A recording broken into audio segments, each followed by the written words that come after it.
Welcome to another episode of Bourbon and Rum. This is a podcast of two brothers from opposite ends of the spectrum.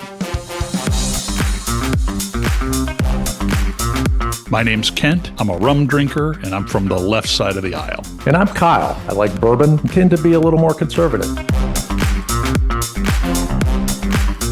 Join us as we explore this experiment. Can two brothers from different sides of the political spectrum have a civil conversation and celebrate our differences?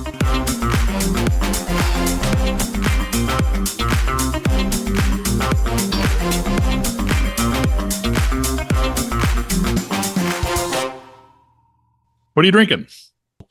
I am drinking an old reliable Old Forester single barrel proof. It's 131, so gets a little toasty, but 6-8 ounces of that, and you're going to be fun to talk to. I had a really delightful conversation about bourbon with Grok yesterday. No, not Grok, with ChatGPT. I was talking to ChatGPT about bourbon, and I was explaining there were a couple of bourbons, namely in the Beam family, that are good and smooth, but I'm not that big a fan of. But I really like Old Forester, and I like the Wellers and the I like the kind of a rich mouthfeel. And what it was saying is that it's because what I don't like, apparently, and I'm not like a super knowledgeable on the subject. I'm learning more as I drink more, but it's the rye content. Like the higher the rye content is, like a thinner mouthfeel versus if it's a lower rye, more wheat or other stuff, it's creamier, smoother. You know what I mean? And you like more rye or less rye? Less rye. I don't like that. Oh, wow. I actually really love rye whiskey too. I mean, not like bourbon with a lot of rye. Maybe that's not that great, but straight up rye. Yeah, I think it's great for mixing. You make a great Manhattan with a good dry rye whiskey. Yeah. No, that's true for sure. What are you drinking on? I'm off the beaten path instead of rum. And this is the beauty of being a cheap rum drinker rather than an expensive bourbon drinker, that I can shake things up from time to time. So I've just got a gimlet with Sapphire, with Bombay gin and Rose's lime. Perfect for nice. A hot, humid summer day. That sounds great. Well, for our listeners, this is a special episode for us because this episode is being recorded in front of a live studio audience of 3 people, including our mother, who, to our knowledge, has not ever listened to one of our full episodes to date. Can't blame her.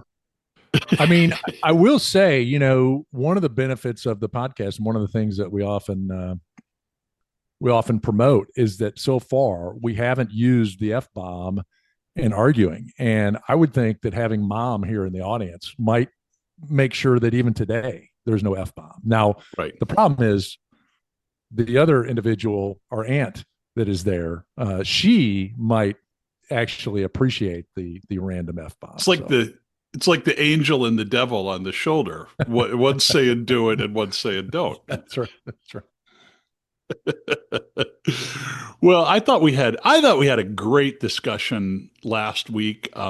We dug pretty deep into the most recent news on the Epstein files and that whole conversation.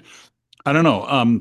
Might continue some of that today. You said you had an occasion earlier today that kind of was a little bit of something to discuss with this. Well, yeah. I mean, we were downtown Dallas and saw the JFK Memorial. And then, of course, there's some guy hawking a book down there, and he's, another theory. And supposedly he's good friends with Marina Oswald, who lives in Rockwall, which is just east of Dallas. According to his friendship with her, she said he's a horrible shot. So no way he could have shot Oswald. And his contention is Oswald was eating a sandwich up there in the book depository building. So I don't know that that's any of the official documents. And you talk about the worst place to eat a sandwich. I mean, it all just went downhill after that.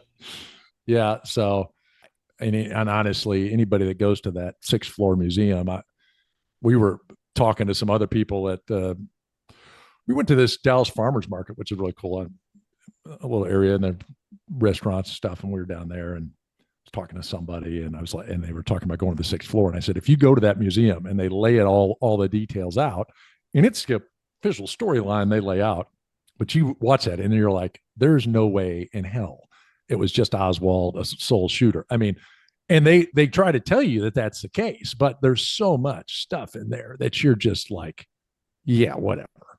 And I kind of feel like that's what's going on here with this Epstein bit, is that it's when you have these inconsistencies and you have the way people handle this, there's 100,000 document. We learned this week there's 100,000 pages of stuff, and then like, well, there's nothing that can be released. Like, really? I mean, there's nothing. I mean, it just doesn't add up, and it's like it might, like JFK, like maybe he wasn't eating a sandwich, maybe he shot him, he's the lone gunman, and all the hours and years of people's lives investigating conspiracies has all just been a bunch of nonsense. And maybe everything's hunky-dory with the Epstein thing too. Well, it's not hunky-dory, but maybe it's not, the client list and all this stuff.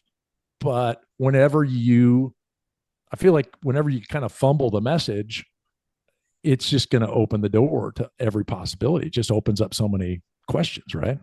I think I don't think I'm mischaracterizing this, but at least on several occasions, Dad told me that his take on the JFK thing was, regardless of what happened, 100% the Warren Commission, I don't think they thought he was the only shooter. I think they thought there was something bad and they needed to paper over it.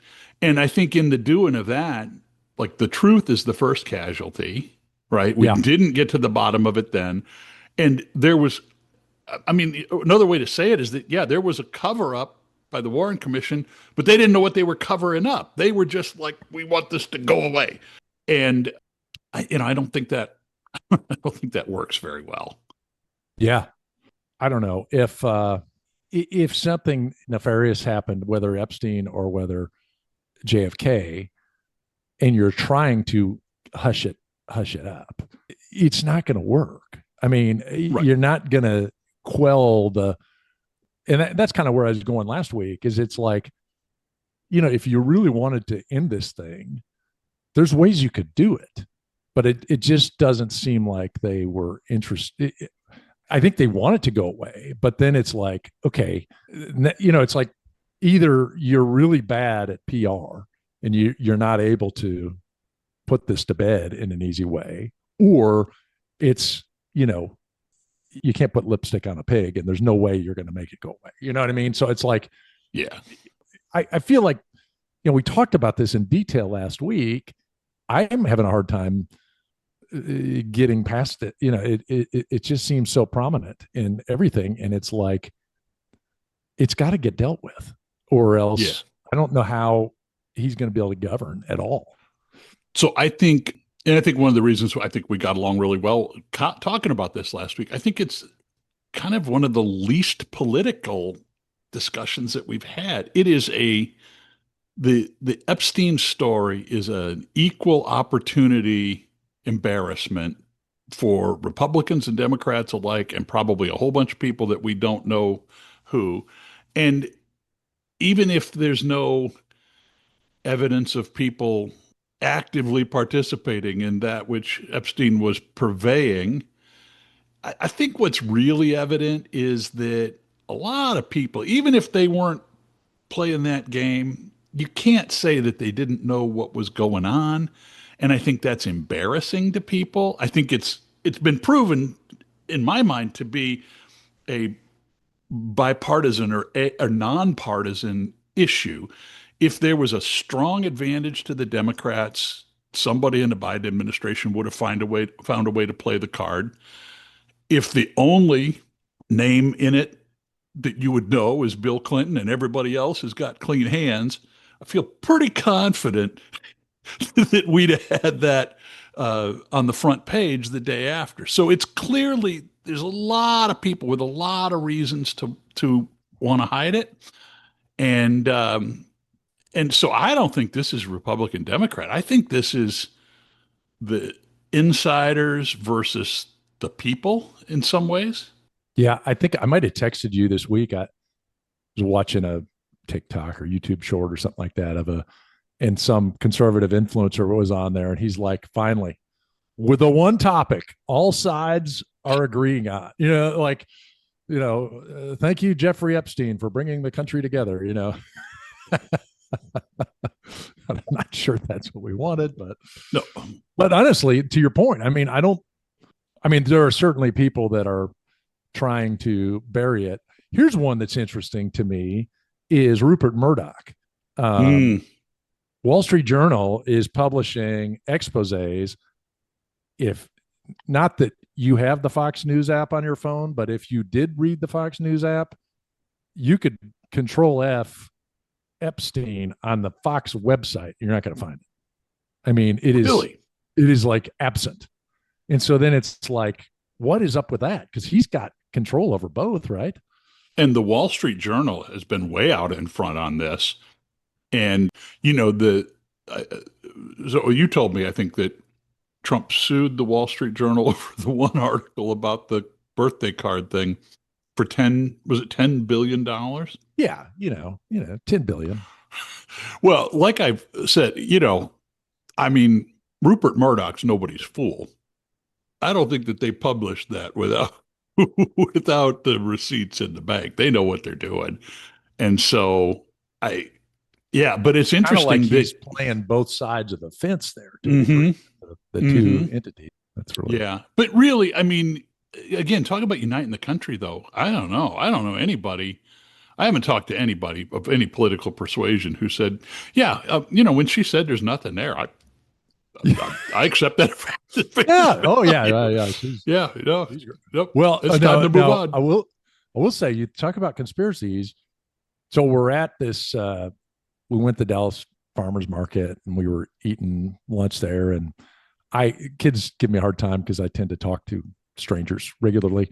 And there were these family from Pennsylvania there. I start slinging it with them, and this guy, he's a corrections officer. Well, then we get into all this sling about that, and that was a whole other thing because I'm like, I said, Say, because knowing what you do for a living, tell me about what you could do with a bed I sheet. should have, yes.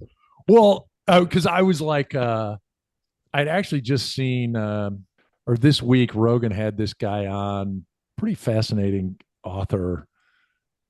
I forget the guy's name. He's an author, and he spent like 20 years in prison for murder. He actually murdered somebody, but he spent time in prison, but he spent a lot of time in solitary confinement because of, he'd assaulted an officer, and then he told his whole story. It's a pretty interesting story. But he's talking about being in solitary and the whole thing. And I'm talking to this guy, but he was like, he's like, well, there's no such thing as solitary confinement. I was like, well, I mean, it sounds like there's these people put in the cell. And he's like, well, I mean, we interface with them all day. I mean, we're talking to them throughout the day. We deliver them lunch. And then, we see them, so his slang was like, it's not really solitary because people see him throughout the day. But we get to talking about politics, and I could tell he was. I could tell he wasn't on your side of the aisle. Let's put it that way. Because one of the things he said, because he was talking about the no solitary confinement, he's like, well, that's a liberal conspiracy that there's such thing as solitary confinement. He's like, that's just a liberal thing, and I'm like, oh, okay. And then I said, well, what do you think about the Epstein situation? And he's like, well, You ask a dude you've never met from visiting from Pennsylvania at the farmers market, what do you think about the Epstein deal? okay. Well, after he told me that, it's a liberal conspiracy of solitary confinement, I thought, man, I got to find out where he's at on this. And he said, well,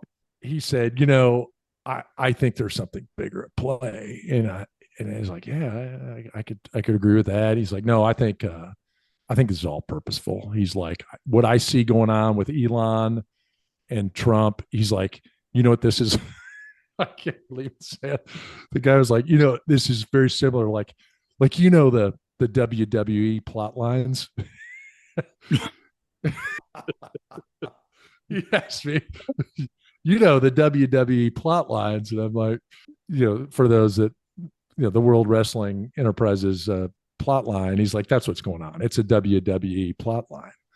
I was like, okay, that's Epstein's going to come walking back into the ring with a cape on or something. I thought that's interesting. Yeah. All right. I just got tickled a minute ago and was laughing because the way he said it, he's like, well, as though, because I mean, maybe that's a whole other political path, but the fact that I signaled that we had a similar worldview, he just assumed that I'm familiar with WWE plot lines. So there's that. Yeah, it's interesting, and I don't think that like I don't think the story goes away. I think people want answers. In some ways, I think it's a little risky because there might not be it might, to your point, it might not be that interesting a story. It might be a dirtbag who had this kind of thing that he did and people that he worked with and he profited off of it, and that's the end of it. It doesn't seem like that to me, though. The whole thing just the biggest parts that I find, like, I can't connect those dots. I can't add it up. Where did he get the money? Yeah. Where did he get the money? High Where did he school get? teacher to advisor of the billionaires. Okay. Yeah. Yeah, and if not a intelligence gathering mission or a bribery for or a blackmail for profit scam, you got an island, you've got a jet, you can do anything that you want. Why you got to be roping in all these other people? Like if this was his interest, I don't understand what his motivation for running this enterprise would. Yeah. Well, and why, what is it about the situation that both Trump and Biden are deciding not to release the information? That's the part that I can't, okay, I know Trump, they said Trump's name was in it. Well, obviously, I mean, he was in the flight logs. I mean, and so I wouldn't be surprised if there's more on him. But, back to why didn't Biden release it? And why are the Democrats have not made an issue of this thing. I mean, and that's a lot of why this is coming back to haunt them. But the Republicans, Trump and Patel and Bongino and all these guys are released the release. Nobody on the left has ever said one thing about the files, releasing the files. So there's got, what is that element there that prevents them? It's just, and yeah, that's the thing. That's the thing that is crazy about it. It could be as simple as, well, Biden didn't release it because there was nothing there, and there really isn't anything there. And they hyped this thing up like there's all this conspiracy, and there's not. But then I don't know why wouldn't you just come out and say, well, here's what we got. There isn't much. I mean, here's everything we got. You've seen it. He doesn't have a black book. Like, here's all the stuff he does have that we can share, and the rest of it we can't. Like, that would take 10 minutes to explain, and most people would believe it. But instead, there's nothing there, and you're an idiot if you think they're like, and so. Yeah, well, and I think that, again, I don't want to presume about things, but the article the Wall Street Journal posted about the contribution proposed to be from Trump to the book. I don't know. I mean, I'm not a Trump fan. That would be true. That seems like please tell me that that's not enough of a deal that you're willing to try to avoid the release, to avoid, Right. maybe unsightly, but I don't know, like you said, he's in the flight log, so that it's not like there's no connection there. Right. And if it was so damning about Trump, then why wouldn't Biden have used like that? Yeah. And I hate to be the conspiratorialist, but I keep coming back to some sort of intelligence, international politics kind of thing, because that's the only kind of thing that I think that you could get. You've probably got damning information about high profile figures in both parties, and yet nobody's touching it with a 10-foot pole. Yeah. What? Why not? And if it's that, if it's Mossad, if it's KGB or CIA, any of the above, and that's why they're. I still don't understand why. It just seems like a really weird turn of events. Yeah. And I just don't, you know, and the part that pisses me off too is like, it's between this and I've shared this and the big piece of crap bill. Both things have pissed me off, and I'm not enamored about. There's a lot of other things I still agree with, and I think he did well, and there's other things I'd like him to do. So like, I'm not ready to go vote in a Democrat, but I want more than I'm getting, and I want different. And it's like, um, but I feel like whatever else he's going to do in his administration, I don't know how you get there without solving this. Like, I feel like they're nuts if they think they can put their head in the sand and think this thing's going to go away. I mean, I think this is just the beginning. I mean, this is going to envelop, how can it not? It just seems like such a weird response, and it's fired up so many folks. Like, I don't know, somebody had mentioned like, well, maybe it'll just go away. No, it's not going to go away. You can't. I just don't see how this. I don't see how he gets past this. I mean, if he's not going to write this, and I said last week, like, I think there's a good possibility the guy resigns. I don't know how. I just don't know how he's going to accomplish anything until this is resolved. And maybe there's a way to resolve it. I don't know. Well, I think that it has the potential to, the longer it goes unresolved, you get to the point where maybe the real resolution is unsatisfying. And then what do you do? And that, in some ways, linking it back to the Kennedy thing, I don't know. I mean, it might have been Lee Harvey Oswald with a couple lucky shots. It might have been something really straightforward that the KGB worked this deal out. They did it. But in the process of papering over it, the Warren Commission guaranteed that it would be this like unhealed wound that would just go on and on and on.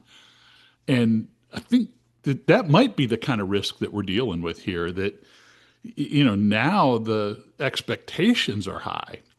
Because people who think that there's something there, I'd probably put myself in that category. What would satisfy me at this point? Like, Well, and that's the thing. Like, I'm less concerned about whether there is something there or there's not something there. I just want like a realistic explanation. Like, I just want what seems like a truthful explanation. And the way it came off is it sounds like they're covering something up. Now, if they're not, it wouldn't take much to explain it. Like, kind of like I said, like, hey, here's what we got. We thought there was a lot. We dug into it. There's not. so so Ghislaine Maxwell gets an immunity deal to tell her story, but leaves the meeting with a box and a bunch of documents. Saw that. Yeah. How does that, in your mind, what do you think what is that going to look like? Is it an immunity deal because we think you've gotten a raw deal, or is it an immunity deal if and only if you tell this particular story? That's kind of the assertion, Right. right? Like, yeah, you got a deal here. Here, that box was full of the script that she had to memorize. Yeah. Well, and then there's talk he's going to partner. And then it's like, okay, that's creepy. Yeah. Yeah. I mean, yeah, I don't know. I voted for Trump. I believed in the things that he was supporting and supported him, but I'm not, supported a position because I think he could get things accomplished, but I'm not, I don't think he's Jesus. I was hopefully could do some really good things. I'm still hopeful he can do some good things and navigate a path around this. But at the same time, I'm not for the guy no matter what. And if it comes out that there's more to this story, in a bad way. Like I'm not, I'm obviously not for that. You know what I mean? It's like, and Right. that's it's, and I feel like if there truly is nothing there, he needs to run quickly to the area of, you know, demonstrating full disclosure that, yeah, okay, we were friends, blah, blah, blah. Like more disclosure, like disclose it all. Here's everything. We're friends. I kicked him out of the club. Okay, great. But hiding crap or trying to change the subject. I was watching some other conservative influencers this week, and they said, you know, as soon as he says Obama, you know, because this whole thing came up about Obama and the Russia collusion, one of the conservative guys was like, as soon as he said Obama, I thought my head guilty. Like that, all you're doing is obfuscating what is going on. Now, that said, like the stuff they released, and that's what pisses me off about this because I do think there was a conspiracy there. I think that is a criminal activity that took place, but that's not going to get any ounce of credibility, and it's certainly not going to get any ounce of credibility when that's your go-to when you're trying to get out of this Epstein disaster that you created. And I guess that's my problem is it's like all the things, all the priorities I have that I want to see accomplished. I don't see how any of them get addressed if without resolving this thing. I mean, there's just too many open questions here. Do you think people have talked about fire Pam Bondi? Or is that of interest to you? Like, that makes no sense to me, but I don't know what your take on that is. Like, I I don't mean, think she was, yeah, she didn't I call think the she probably shots. checked with the Home Office before she made those I think decisions. she reminds me of Tariq Aziz, you know, representing Saddam Hussein, right? Like the spokesman for Saddam Hussein, right? Fire Tariq Aziz. You know, he's trying to explain the Saddam Hussein. Yeah, I mean, I don't. I mean, she delivered the news, so she came off as not genuine and not very, you know, credible. But I think she was just relaying the party line. I mean, it sounds like. Yeah, it's it's an interesting thing. I fully acknowledge, I think, like I've said, I think there's clearly material. Either there's nothing and we just can't let it go, or I think it's pretty obvious that there's probably damaging things about high profile Democrats. You know, like I said last week, you know, it would not shock me to learn that Bill But Clinton honestly, featured though, prominently in like, the thing. I mean, I don't think Biden would have been that worried about insulting Clinton Yeah, unless it's illegal activity. right, right. And if it was illegal activity that Clinton was involved in and Trump was involved in, and the only way you disclose it is disclose them both. But then, okay, if that illegal activity occurred, why would that have been investigated, prosecuted separately? I mean, if there's evidence in these documents that illegal activity took place, I mean, they wouldn't just sit on that and not do anything with it, right? Well, other than Acosta said, I was investigating it, but they told me to hands off because he was intelligence. Oh yeah, yeah. If it's intelligence, Yeah. maybe I'm just, I don't know. I'd just be curious. Other folks, like, is this top of mind every day? I mean, it's on my mind every day. I don't like, I can't hardly, like, I see news stories and I'm like, I don't even care about this other stuff until they figure this out. But maybe I'm obsessed. I don't know. What do you think? I don't know. I've been a little disappointed by some of the Democrat response. I think that there's been an effort on some Democrats to tie the outrage over the scandal by some on the right to the QAnon conspiracy thing, you know, and I think I said, and when they do that, they kind of downplay the scandal of it. It's kind of like, oh, look at those conspiratorialists getting all spun up about it. But I think that's the wrong place to be on this. I do think it's a big deal. And again, I don't think it's a partisan deal. I think it's been evidentiary that two separate administrations of two different political parties have been cagey at best about what happened there. And that tells me that there's something really afoot. And if that makes me a conspiratorialist, I'm on board. But yeah, there's just parts of this that don't add up to me. And Yeah. and I don't think it's like hidden stuff. I don't think this guy had all this money. You don't have an island and a jet without having a lot of money, and you don't get a lot of money being a high school math teacher. Right. Well, and like that guy that we were talking about last week and talking about how he walks in, he's like, well, I was just trading currency. Like the guy slung it like he didn't know what the hell he was talking about, Yeah. Well, where do we go from here? What do you think Yeah, I happens don't know next? because, I was talking a little bit about like, and I think that's part of what is extra disappointing to me with Trump because one of the things that attracted me about him, yeah, I get he's a brash personality and pisses people off and he's bull in the China shop. But there's an element of me that liked that because, and I think a lot of the population liked it too, in the sense that, okay, finally, somebody's going to upend the norms and get crap done. Okay, great. And he did that. I think he did a lot of those things in his first term. I don't think he did as much as he could have in his first term because I think he was surrounded by, political appointees that he didn't pick. So, I felt like he learned from that because a lot of the people that he wound up with in his staff last time was who the Republican National Committee said to put in the cabinet and not necessarily who he thought of. So he had 4 years to think about it. And now you got a staff and, I get you don't think the same thing highly of his cabinet. Right. I do but not. you do not. But I like the fact that, okay, he picked people, he can make crap happen. I love the fact he brought in Elon Musk and, hey, we're going to find trillions of dollars and we're going to cut it.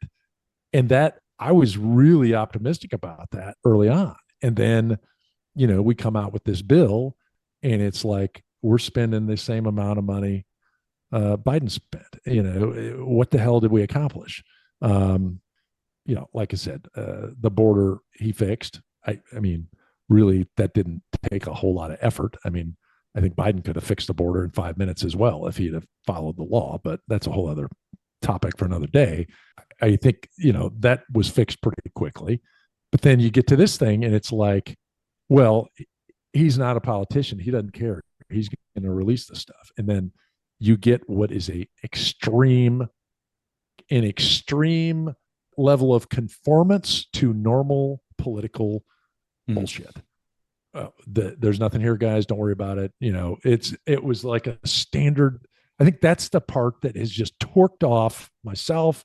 A lot of other people on the right is, we wanted this guy because he's going to go shake things up. And then we got like a status quo deep state answer on something that they had promoted that there was something to be told, and I just feel like that's such a betrayal to what they were pushing that if there's not a reverse course or there's not a WWE style plot here that I'm missing, I just don't know how they get past it. I mean, I don't know that he's going to resign, but like if, you fast forward a year and all anybody ever wants to talk about is Epstein, I don't know. Does he stick around? I don't know. Clearly kind of under his skin and trying to divert. I hope that, well, I guess that gives us material for future podcasts and we see what happens. I don't know. I feel sorry for our producer. I'm not sure exactly what she's going to title this, more of the Epstein same of last week. And, then we're going to have like the 12th episode from now and like episode 11 about Epstein, I don't care about Epstein. I hate even saying the jackass's name, but it's like, I just feel like it's a subject that I think everybody would love to move on from if you could. Well, let's see what the news brings us, and maybe we get some more resolution as we move forward. Hey, thanks for joining us on this episode of Bourbon and Rum Podcast. We hope you enjoyed it. Remember to subscribe on your favorite platform and leave us a review. Your feedback helps us keep the good spirits flowing. And we invite you to join this conversation. Follow us on our Facebook page. Let us know what you think. Let us know what you want to hear. And until next time, cheers.